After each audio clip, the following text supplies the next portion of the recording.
Muito boa noite. A partir deste momento está com o programa Ser Igreja. Emissão referente a sexta-feira, dia 8 de janeiro de 2016. Todas as sextas-feiras, entre as 23 e as 0 horas, é tempo de magazine religioso da Arquidiocese de Évora.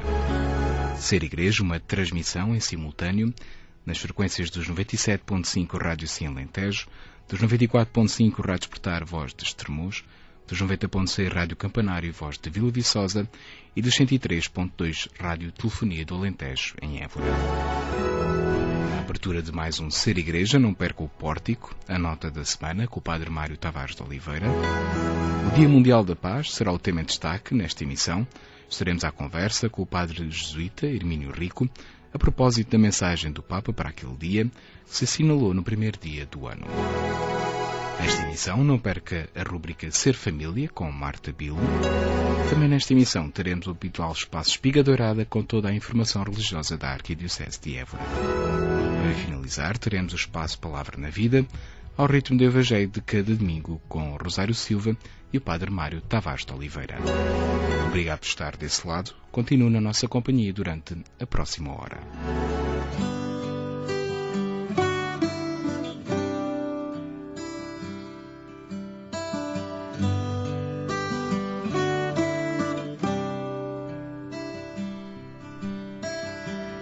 No he venido a pedirte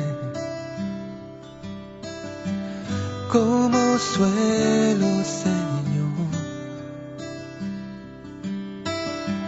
si antes de yo clamarte conoces mi petición. Solo quiero escucharte. Pon el tema, Señor. Caminar por el parque y dedicarte una canción. Tan solo he venido a estar contigo, a ser tu amigo, a compartir con mi Dios, a adorarte y darte gracias, por siempre gracias, por lo que has hecho, Señor, conmigo.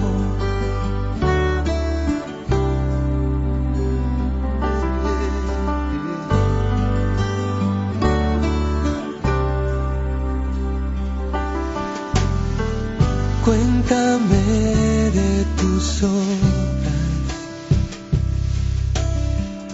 ¿qué hay de nuevo, Señor? Y de paso pregunto,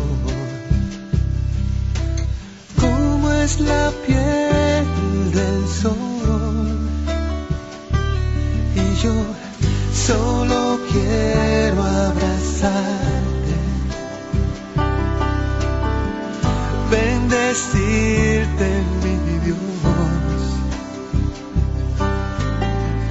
caminar por las calles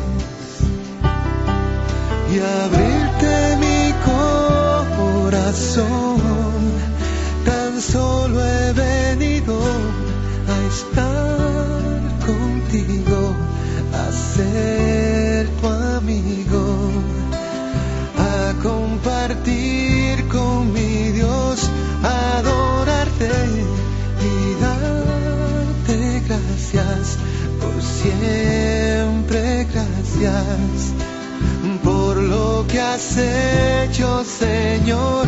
He venido a estar contigo, a ser tu amigo, a compartir con mi Dios, a adorarte y darte gracias, por siempre gracias, por lo que has hecho, Señor, conmigo.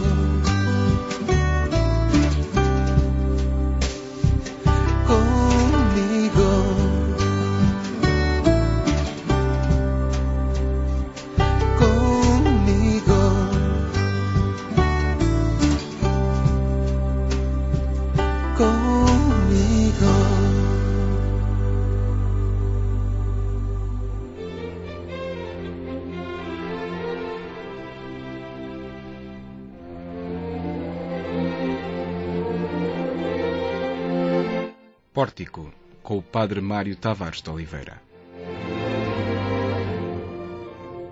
Que vamos fazer ao menino que nasceu? A quadra do Natal tem a força de mobilizar as vontades e despertar os mais genuínos sentimentos de humanismo que nos habitam. Se é verdade que as rotinas cotidianas e a cultura do egoísmo vão enterrando a nossa vontade de fraternidade, também é verdade que o anúncio do Natal faz emergir o que de mais puro há dentro de nós. E no coração deste tempo está a grande notícia. Um menino vos foi dado. Depois de termos vivido mais uma quadra natalícia, é importante perguntarmos-nos: o que vamos fazer ao menino que nasceu? Por esta ocasião, desarmamos os presépios e as luzes da árvore e guardamos tudo cuidadosamente em caixas e em lugar apropriado. É com alguma nostalgia que o fazemos, porque só daqui a um ano volta a ser Natal. Para um cristão que celebra o Natal, não faz sentido que a verdade vivida permaneça guardada num armário, à espera que chegue o próximo Natal. Seria reduzir o seu espírito a uma tradição cultural ou a um dado sociológico. Seria muito pouco se consentíssemos neste caráter redutor de tão grande mistério. O menino que nasceu deverá crescer e tornar-se adulto. Os pais vivem sempre com entusiasmo o crescimento dos seus filhos. Anotam as gramas do seu peso, os centímetros do seu tamanho, exultam com o seu primeiro passo e inebriam-se com as suas primeiras palavras. Na experiência da fé, algo de semelhante deveria acontecer. Ninguém pode viver da certeza de que já tem muita fé. A experiência da fé é sempre um menino a nascer e a crescer em nós, porque a fé é um caminho que recomeça todos os dias. Na fé não se pode viver dos créditos do passado. Em cada dia, Jesus tem que renascer em nós para que as nossas realidades se iluminem com a sua luz. As trevas que envolvem o mundo não ajudam à vivência da fé. Há muita angústia instituída e demasiadas estruturas desumanizadas. A esperança é um discurso hipotecado e a dignidade humana está seriamente ameaçada. Todavia, ainda há estrelas a brilhar, que se acendem para nos fazer descobrir a estrada da luz e os roteiros da fraternidade. Fitar nelas o nosso olhar é um ato de sabedoria e de coragem. Quem ouviu na noite fria o suave cântico dos anjos e acorreu ao presépio para adorar o menino, tem de continuar a ter a coragem de enfrentar todas as noites para que a luz seja mais forte do que as trevas. O cristão não pode ser um vencido pelos pesos do presente. A graça do menino que nos foi dado há de robustecer-se em nós para sermos gente de fé madura que vive com o espírito liberto os caminhos da vida. Ter celebrado o Natal compromete-nos perante o mundo. Em cada cristão deveria ver-se um rosto luminoso e uma vontade renovada de começar cada dia, porque celebrar o Natal é acolher a luz, que é mais forte do que as trevas. Outrora, os magos deixaram-se fascinar por uma estrela que brilhava no firmamento. Com coragem, puseram-se a caminho. É essa coragem que não pode desvanecer-se nem ficar guardada num armário. O menino que nos foi dado é o Senhor da nossa história e a verdade maior das nossas vidas. O que fizemos ao menino que nasceu?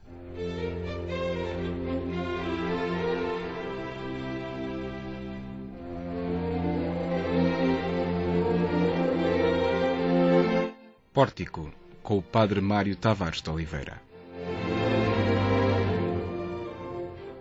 Where do we go from here? This isn't where we intended to be. We had it all. You believed in me. I believed in you. Certainties disappear. What do we do for our dream to survive? How do we keep all our passions alive as we used to do. Deep in my heart I'm concealing things that I'm longing to say, scared to confess what I'm feeling, frightened you'll slip away. You must love me. You must love me.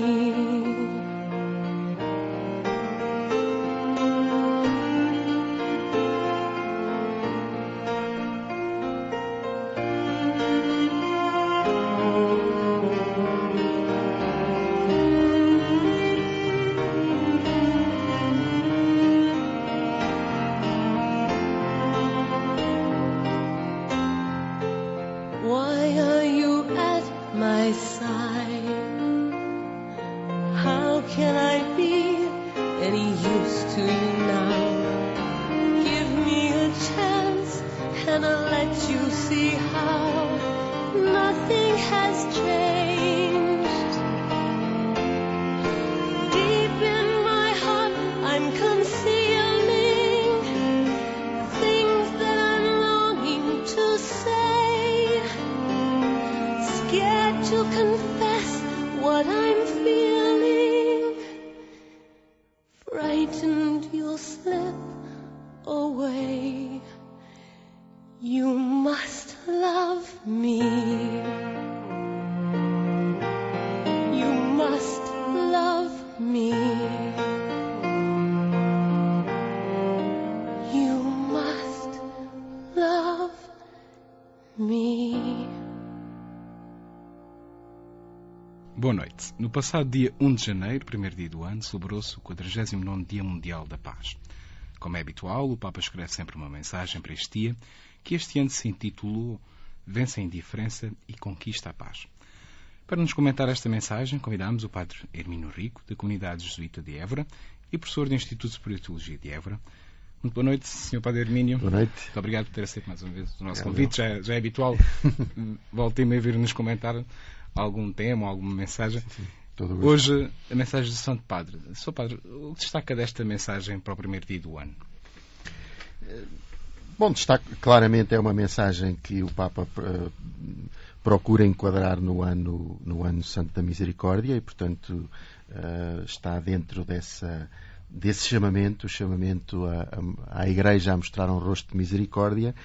E penso que há também um outro esforço, que é um esforço de procurar terminologia, palavras e linguagem que chama a atenção, que saia um bocadinho desta linguagem de igreja muito marcada, e por isso talvez seja isso que ele escolhe esta palavra indiferença, não é? Podia dizer de muitas outras maneiras, mas chama-lhe indiferença, que depois ele próprio na mensagem faz equivaler a diferença à falta de solidariedade. Ele define a indiferença de uma maneira muito engraçada, que é quem fecha o coração desinteressando-se dos outros. E fecha o coração tanto a Deus, como aos outros, como à natureza, à criação. São sempre os três tópicos que ele usa. Portanto, acho que a preocupação dele é ser ouvido, é chamar a atenção e depois passar uma mensagem. E desta mensagem, qual é a força? É importante marcar a paz, porque foi o primeiro dia do ano. Estas mensagens são, enfim, desde 1968, portanto, cada ano inventar uma nova maneira de falar da paz. Isto já se tornou, assim, quase um exercício de ligar a paz com outra coisa qualquer. Desta vez, liga com a indiferença. O raciocínio do Papa é este. Se temos indiferença perante os outros, isto é, se nos fechamos no nosso individualismo, nos nossos interesses, isso significa que aqueles nossos irmãos e irmãs que estão em mais dificuldade ficam sozinhos, ficam isolados, não é? E, portanto, se falta justiça, o risco de recorrer a meios violentos, de criar dificuldades que depois quebram a harmonia e o bem comum é muito grande e, portanto, a paz fica em risco. A ideia é essa, portanto não é, embora fale depois no final, precisamente a conclusão documento ele faz sugestões muito concretas aos poderes políticos, aos Estados, mas o ponto fundamental é chamar a uma conversão de coração, a uma atenção ao outro, a sairmos deste comodismo que ele põe de duas maneiras. Uma é o comodismo de quem está muito bem informado, de quem sabe tudo o que se passa, mas depois não faz nada, não é? E apenas observa o mundo e talvez se lamente e acuse, enfim. Ou aquele outro comodismo ainda se calhar pior, que é das pessoas que estão tão confortáveis no seu pequeno mundo que não querem saber de mais nada. E, entretanto, há uma realidade à nossa volta e uma realidade pela qual todos somos responsáveis. E esta realidade são, sobretudo, pessoas, antes de mais pessoas, embora o Papa fale também sempre das pessoas e da natureza do ambiente. Porque o ano 2015 ficou marcado por esse documento dele, da casa do bem, do cuidar do bem comum. Do bem comum, da casa comum. E, portanto, ele também não esquece nesta mensagem, mais uma vez, eu volto e meia, volto a lembrar. A ideia do bem comum e da casa comum é assim uma espécie de um chapéu onde isto cabe tudo, não é? Porque se é uma casa comum, significa que todos temos que tomar conta dela. E se vivemos numa casa comum, significa que todos somos irmãos e irmãs, não é? E, portanto, aquilo que é comum tem que ser partilhado e todos temos a responsabilidade de cuidar uns dos outros, ao mesmo tempo que cuidamos da natureza, que é o nosso espaço, aquilo que Deus nos dá para nós vivermos. E, portanto, obviamente o Papa tem estas suas ideias muito marcadas e vai-as repetindo, vai-as glosando de formas diferentes. É normal, é natural, e ele fala sempre com uma linguagem muito próxima, muito direta, de que se lê facilmente e que é estimulante, e por isso este é um documento também interessante. Nota-se, há um outro aspecto curioso, que é a preocupação dele de não falar apenas de coisas más. Não é? Começa a pequenina mensagem são 10 páginas, a pequena mensagem falando de coisas positivas que aconteceram em 2015, a cimeira sobre as alterações climáticas, os cinquentenários do Concílio Vaticano II, os documentos importantes que se celebraram, e depois termina novamente o texto mostrando sinais de esperança. O que é que se faz? Os tantos voluntariados que se fazem, organizações não governamentais que trabalham para o desenvolvimento de povos em dificuldade, outros aspectos o próprio papel da comunicação social. Ele refere os jornalistas e os fotógrafos que nos dão a conhecer as pessoas que vivem em grandes dificuldades. Nós hoje temos o conhecimento do drama dos refugiados, do que se passa na Síria, no Iraque, ou em África, ou noutro país qualquer, porque há gente que está lá a fotografar, a noticiar, a fazer reportagens, e isto é uma coisa boa, que nos dá um sentido de aproxima-nos todos uns dos outros. Entra-nos pela nossa casa dentro, literalmente, a sorte e a experiência de outras pessoas. O que o Papa diz, então, abramos o nosso coração. Não ficamos indiferentes. Não ficamos indiferentes, não é? Deixemos-nos tocar, deixemos-nos comover, e depois que isso se transforme em atos concretos. Ele pede no último número, no início, que cada um saiba reconhecer como se manifesta a indiferença na sua vida e adote um compromisso concreto que contribua para melhorar a realidade onde vive. A começar pela própria família, a vizinhança, o ambiente de trabalho, mas obviamente sem parar aqui no nosso círculo pequeno, olhando para todo o mundo. Exatamente. Ele até faz algumas provocações, não é? Pede que os países ricos olhem e perdoem as dívidas dos países pobres. Depois deste desafio a cada pessoa, a cada um de nós, depois fala para os Estados. E fala, por exemplo, para a maneira de tratar os presos, apela a que haja uma abolição definitiva da pena de morte, fala dos migrantes e que haja legislações mais favoráveis, que se conceda a residência aos residentes ilegais em vários países, apela a que tratem das questões do desemprego, que haja emprego, trabalho para toda a gente, nomeadamente, e sublinha ainda mais, a situação das mulheres, que continuam a ser discriminadas, os doentes, as relações entre os povos. Enfim, fala de coisas muito concretas, mas nada disto passará de boas intenções se não houver aquilo que está no meio desta mensagem, que é a conversão de coração. Se não nos deixarmos tocar por por estes sentimentos de compaixão, que não podem ser sentimentalismos, mas que levem a um empenho concreto pelo bem comum. Porque, citando aqui uma encíclica do Papa João Paulo II sobre a solidariedade, ele diz: porque todos nós somos verdadeiramente responsáveis por todos. E este é o grande ponto de partida do qual não podemos sair. Exatamente. E ele não foge ao ano santo que estamos a viver, o ano da misericórdia, e apela a isso mesmo, que se fomente uma cultura de solidariedade e misericórdia.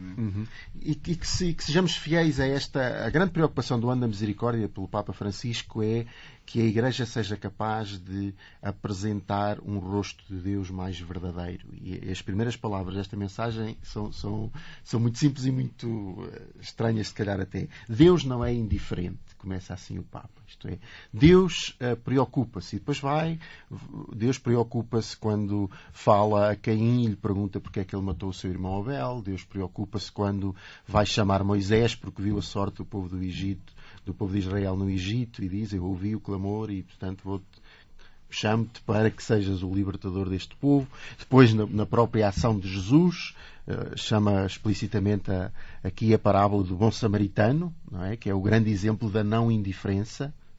Alguém que está caído à beira do caminho, passa um sacerdote, passa um escriba e são indiferentes, e depois passa um samaritano, um estrangeiro, e não é indiferente. E essa é a grande imagem de Deus para nós. E o desafio para a Igreja neste ano da misericórdia, ele sublinha, cita novamente a bula, é ser a primeira verdade da Igreja o amor de Cristo. Onde a Igreja estiver presente, aí deve ser evidente a misericórdia do Pai. E a misericórdia do Pai é a anti-indiferença. E daí a maneira como se ligam estas duas mensagens neste ano de jubileu que estamos a viver. Sr. Padre Hermínio, muito obrigado. Nada, muito obrigado. Torna as coisas muito simples. Oxalá que seja um apelo também a possamos continuar a aprofundar esta mensagem, porque ela está disponível na internet, em vários meios. É bonita de se ler. É muito bonita de se ler e, portanto, foi para o dia 1, mas é para todo o ano, sem dúvida. Todo, claro. Certamente voltaremos a falar ao longo deste ano sobre outros temas. Muito obrigado. Muito obrigado. Boa noite. E bom ano para todos. Muito obrigado. Boa noite. Obrigado.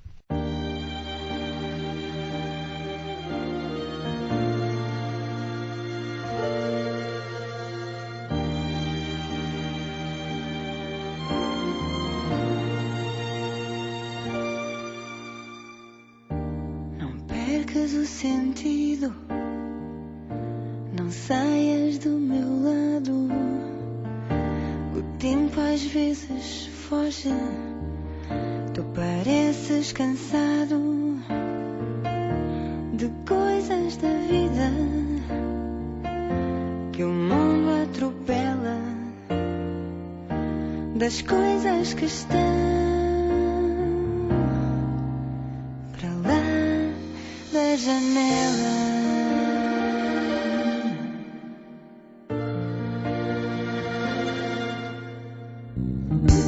Não feches os olhos, não apagues a luz.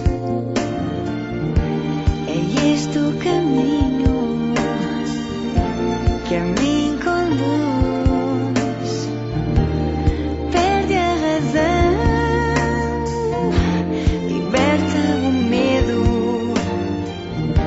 vamos voar juntos, é o nosso segredo. Não deixes de sonhar, o sonho dá-te asas, e é tão bom ver-te voar, liberta os braços e deixa-me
frente agora para a rúbrica Ser Família com Marta Bilo.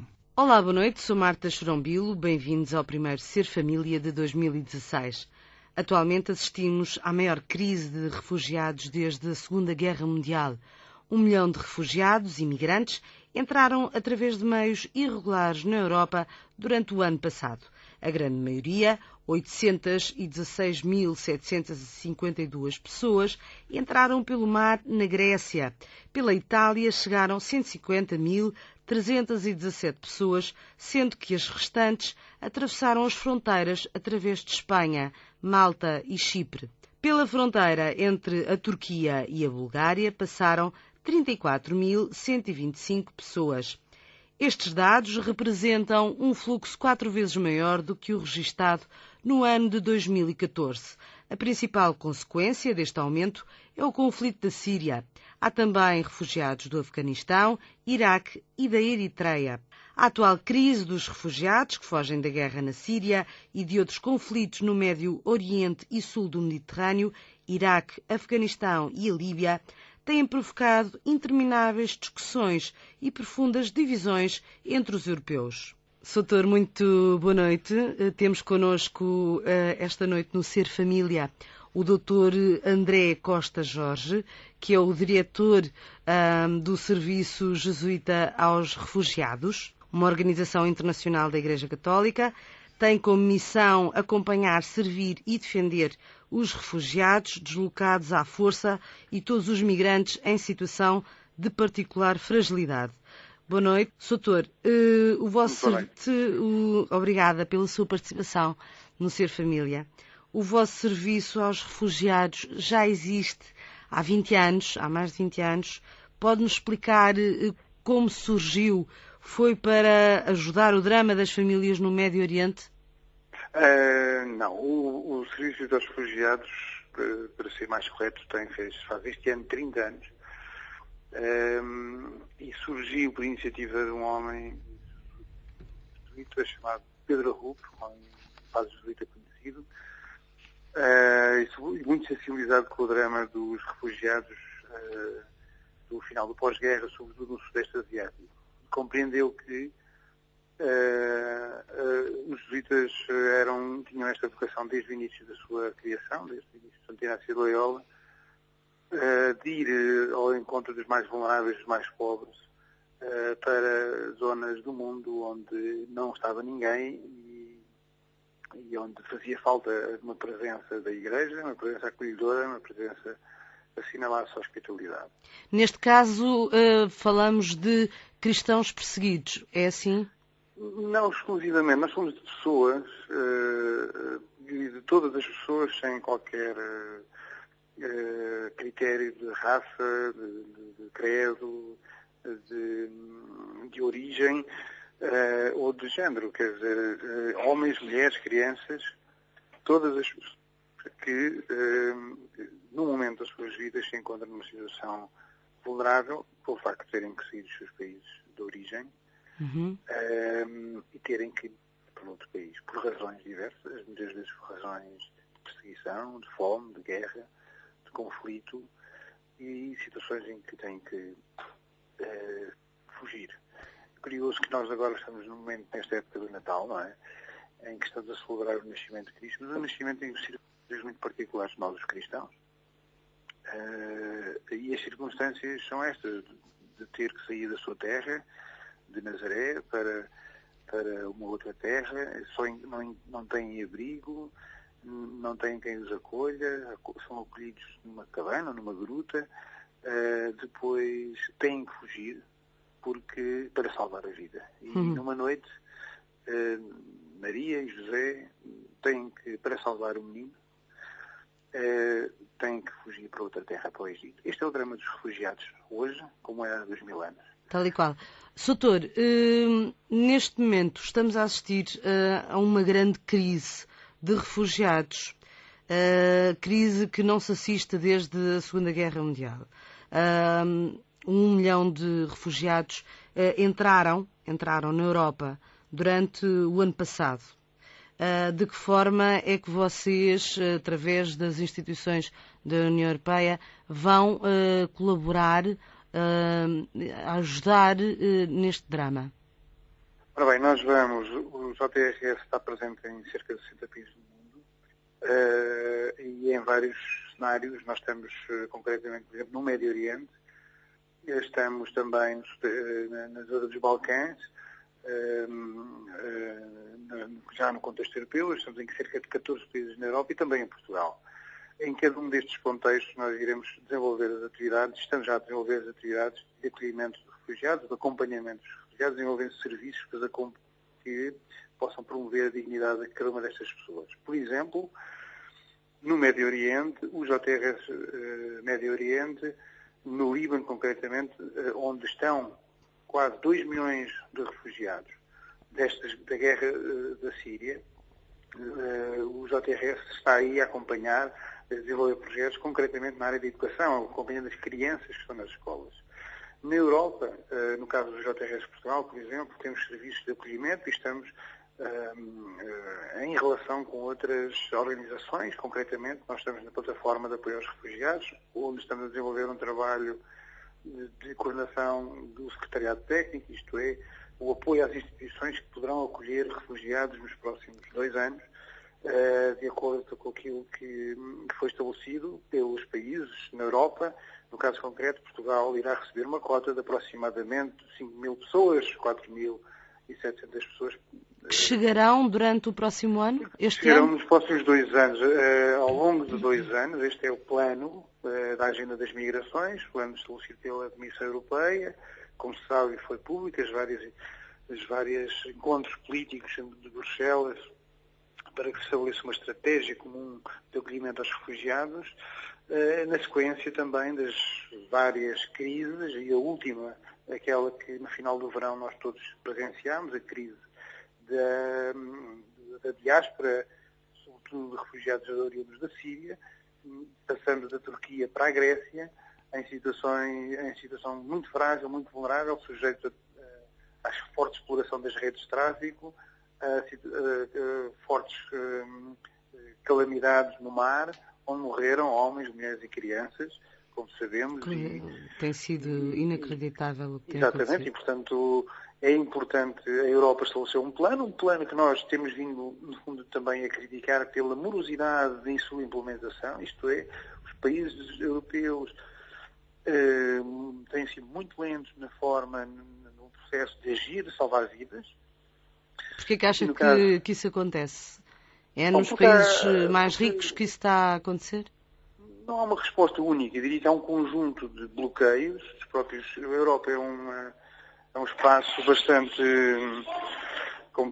complexo do ponto de vista político. É um espaço onde há muitos interlocutores e, portanto, muitas vontades, dispares. Mas isso não é tudo. Podia haver aqui também uma unidade em torno de princípios e valores, que é isso que nós apelamos. Soutor, uma instituição que queira aderir à plataforma de apoio aos refugiados e que queira receber uma família de refugiados, o que é que pode oferecer? Como é que entra em contacto convosco? Qualquer instituição que queira aderir à plataforma para os refugiados deve ir inscrever-se no site www.refugiados.pt e aí há todo um formulário muito simples de preenchimento rápido. E depois deste formulário as instituições são contactadas pela Secretaria Técnica da PAR, no sentido de verificarmos se as instituições reúnem os critérios e as condições necessárias para serem uma instituição anfitriã, e a partir daí, se confirmar os critérios e as condições, as instituições celebrarão um protocolo com a plataforma, com o secretariado, com a coordenação da plataforma, que tem um coordenador, que tem uma comissão executiva e um secretariado técnico, de modo a poder operacionalizar todos os procedimentos. No fundo, A plataforma é, digamos, uma organização de organizações da sociedade civil. Trata-se de uma coordenação de esforços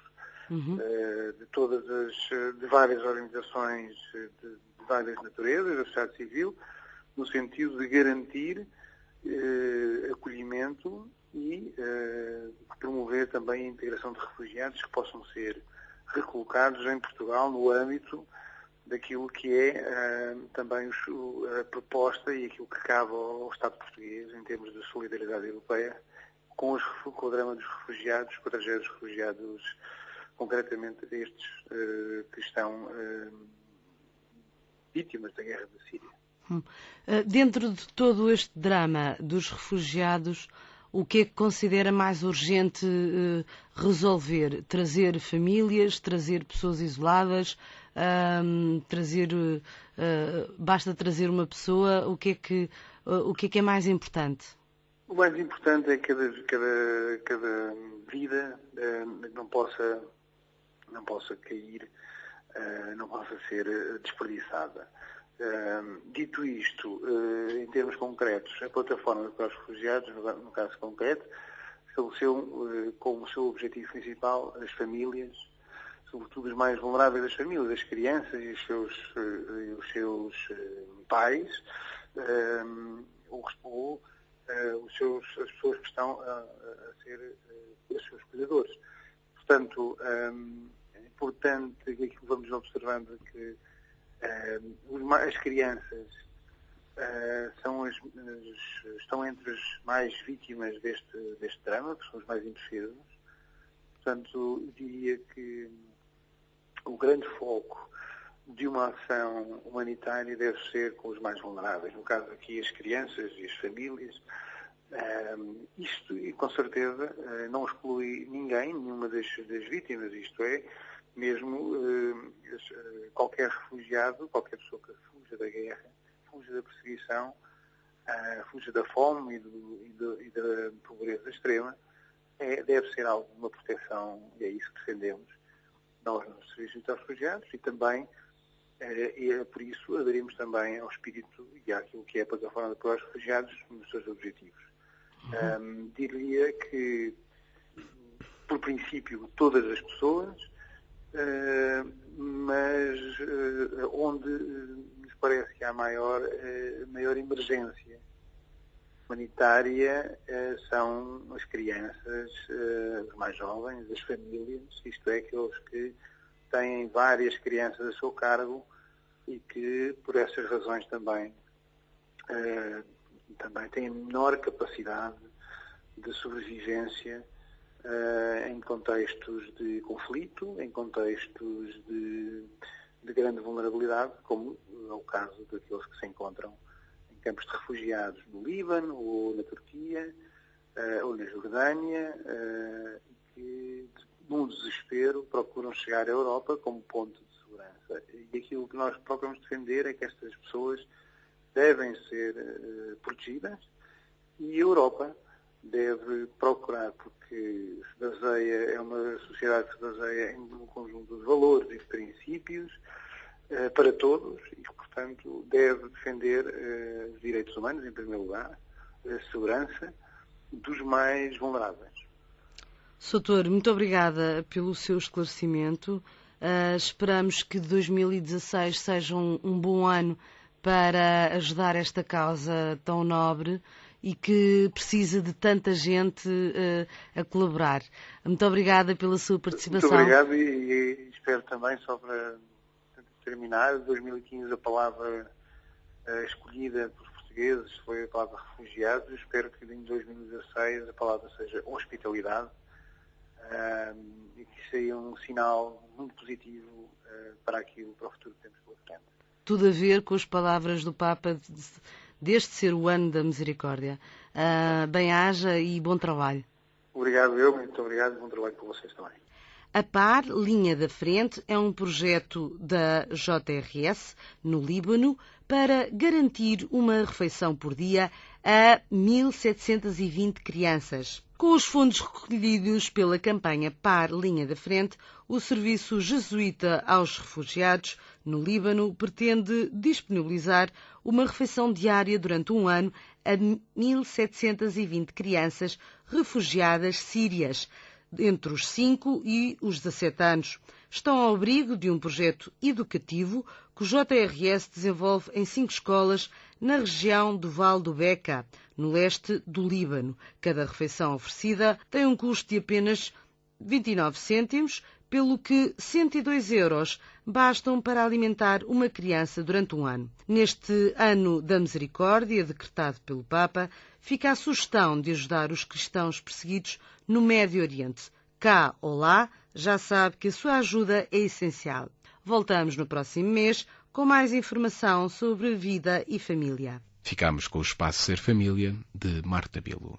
Esta noite é de janeiro, é de grande merecimento.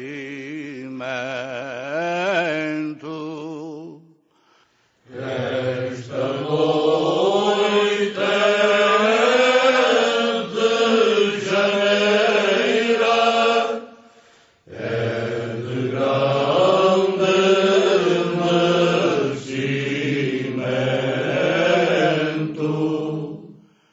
Por ser ano 8 primeira em que Jesus passou tormento. Por ser ano 8 primeira em que Jesus passou tormento. Os tormentos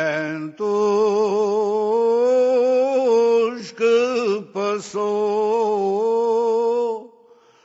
eu vos digo na verdade. Os tormentos que passou, eu vos digo na verdade.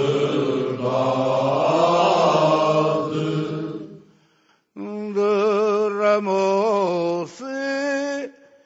o santo sangue para salvar a humanidade. Derramou-se o santo sangue para salvar a humanidade.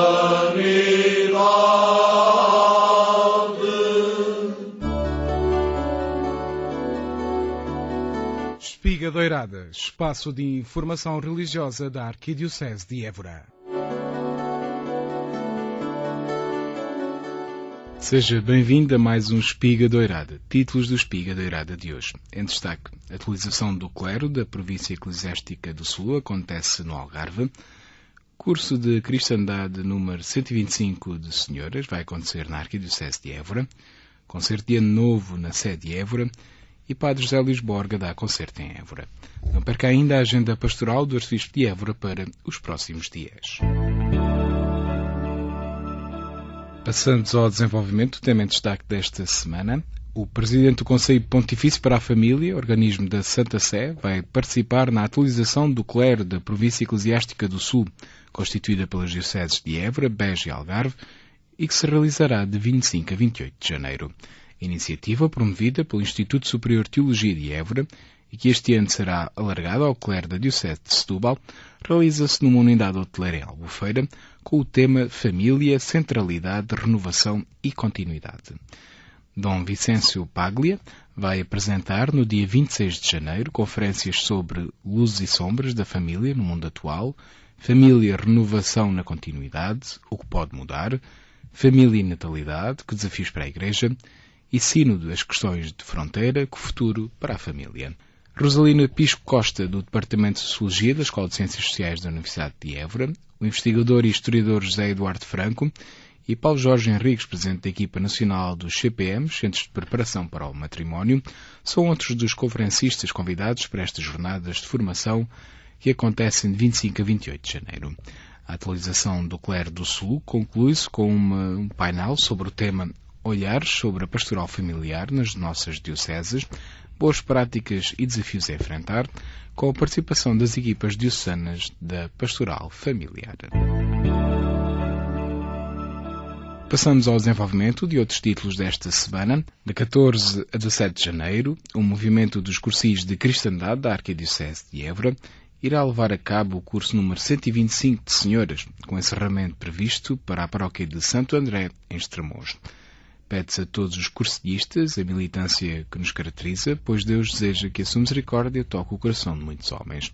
Para além de militância, convocam-se todos os cursillistas a iniciar forte intendência, alavanca toda esta experiência de Deus, desafia o movimento dos cursillistas de cristandade da Arquidiocese de Évora. No sábado 16 de janeiro, às 18 horas, o Ano Novo é celebrado na Catedral em Évora, através da realização do concerto de Ano Novo, de órgão e vozes, para celebrar 365 novos dias de beleza.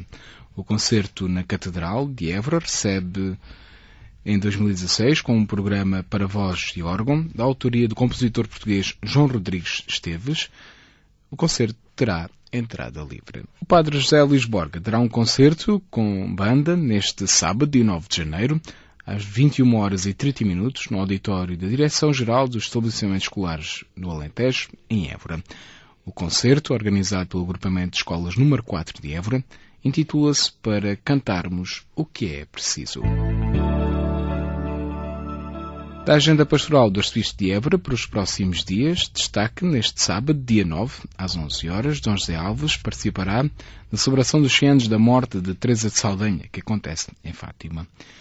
Já no domingo, dia 10, pelas 11 horas e 30 minutos, o Arcebispo de Évora presidirá a Eucaristia com Crisma na paróquia de Santa Luzia, em Elvas.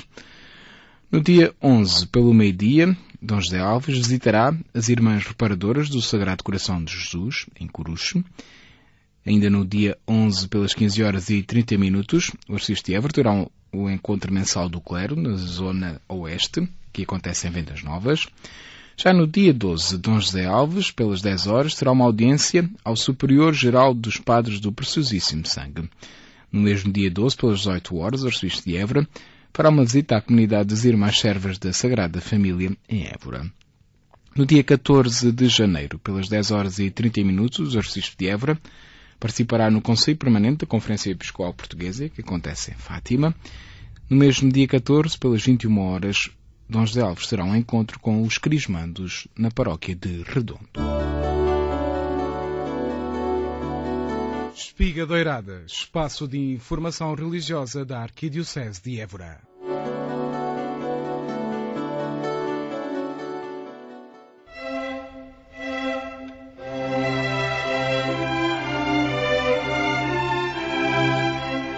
Palavra na Vida, o nosso espaço semanal para a escuta e a reflexão do Evangelho do próximo domingo.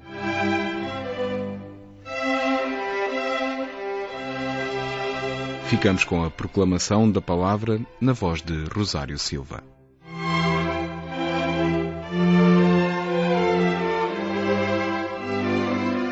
Naquele tempo, o povo estava na expectativa e todos pensavam em seus corações se João não seria o Messias.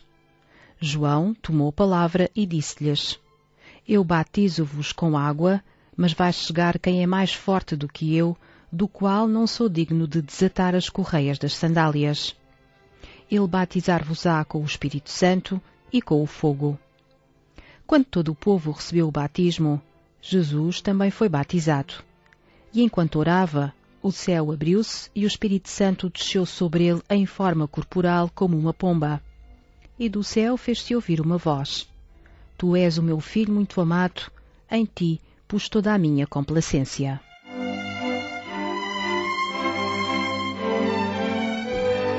Depois da escuta do Evangelho, ficamos com a reflexão do Padre Mário Tavares de Oliveira. No próximo domingo, a Igreja celebra a festa do batismo do Senhor. Esta festa litúrgica encerra o tempo do Natal, que começou com o nascimento do Menino Deus na Noite Santa e nos leva até ao início da vida pública de Jesus. Antes do seu batismo, não temos muitas informações sobre Jesus. Após os relatos da infância que Lucas desenvolve mais do que os outros evangelistas, os textos não referem qual o percurso de Jesus, com quem esteve ou por onde andou. Depois do episódio da perda e reencontro com os doutores da lei, o Evangelho de Lucas apresenta-nos de imediato a missão de João Batista, que no deserto anuncia a vinda iminente do Reino de Deus. Jesus aproxima-se da missão de João Batista, ouve a sua pregação e apresenta-se para ser batizado por ele.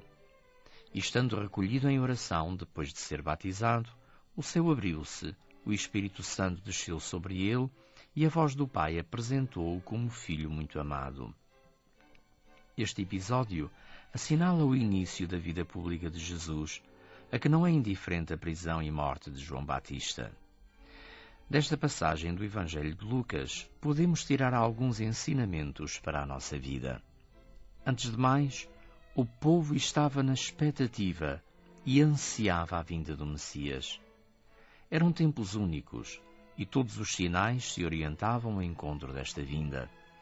Havia uma sensibilidade espiritual intensa e uma grande fome de Deus, que foi determinante para a leitura dos sinais da chegada do Reino de Deus. Uma das maiores debilidades do nosso tempo é a indiferença espiritual. A mentalidade contemporânea não se sensibiliza facilmente para as coisas espirituais ou para os dons de Deus. Uma sociedade que não está na expectativa do encontro dificilmente poderá encontrar a esperança que redime. Além disso, revestem-se de grande atualidade as palavras de João ao estabelecer a diferença entre o batismo com que ele batizava e o batismo que o Messias viria trazer. O de João era um batismo de água, ao passo que o batismo de Jesus seria um batismo no fogo do Espírito Santo. Hoje, muitos dizem-se cristãos só porque um dia foram batizados, mas falta-lhes o compromisso da fé e o entusiasmo do Espírito. É como se tivessem sido batizados só na água e não no Espírito Santo. Ao ser batizado, Jesus recolhe-se em oração e os céus rasgaram-se. É importante que os cristãos batizados descubram a intimidade com Deus na oração para poder saborear os dons do alto, o Espírito que renova todas as coisas e a voz do Pai que nos dá o Filho por amor. Quem é batizado é chamado a fazer esta experiência também, para que a sua vida se ilumine e assim testemunhe os dons de Deus no mundo. Será o testemunho dos cristãos que poderá fazer com que a insensibilidade religiosa do nosso tempo se transforme em sede de Deus e fome de amor. No fundo, um ateu não é mais do que alguém à espera que lhe testemunhem o amor de Deus. A alegria dos cristãos que vivem o Evangelho deve-se anteceder aos princípios do dogma ou da doutrina. Só assim, o Evangelho de Jesus poderá ser uma boa notícia para as mulheres e para os homens do nosso tempo.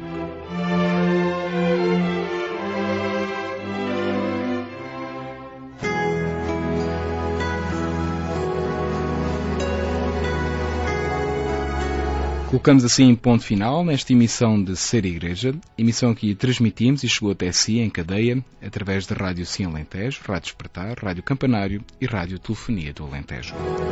Os cuidados técnicos foram de Nuno Marques, colaborou Rosário Silva e Marta Bilo, a participação especial do Padre Hermínio Rico, a coordenação geral foi do Padre Mário Tavares de Oliveira e apresentou Pedro Conceição. A equipa de Ser Igreja deseja-lhe uma santa noite. Até à próxima sexta-feira, se Deus quiser.